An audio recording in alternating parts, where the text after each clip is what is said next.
Liwei made his way to where Yan was sitting, and she practically lit up when she saw him approach.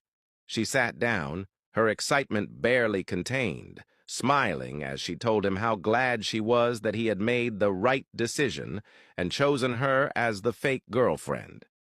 She promised she would stay in line, follow all the rules, and do her role properly.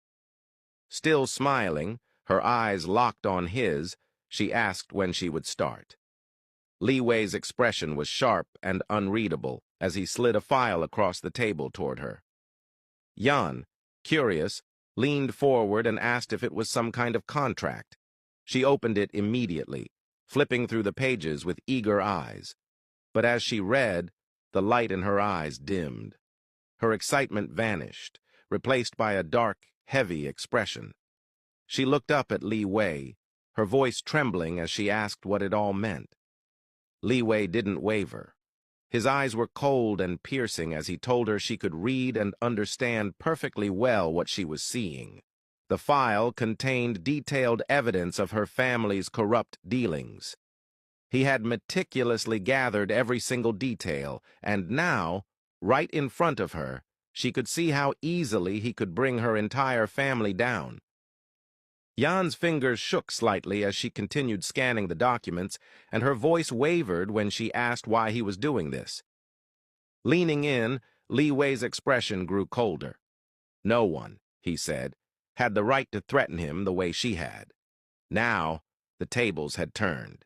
If she dared to say anything about the fake dating issue, he would ensure the entire file reached government officials and the media. Within seconds, her family would lose everything.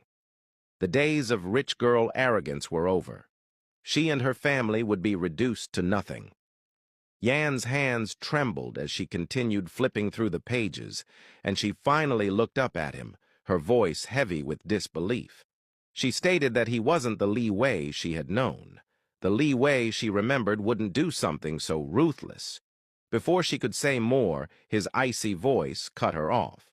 He reminded her that the Liwei she knew had died in the fire 10 years ago. His eyes dark, he told her that he had been far too nice with her, pampering her out of some past connection, but she had crossed the line, threatening him, hitting Momo with a car because of her selfishness.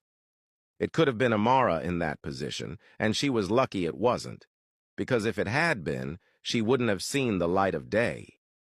Yan's voice wavered as she responded, her body trembling. She told him that Amara had never sacrificed anything for him the way she had.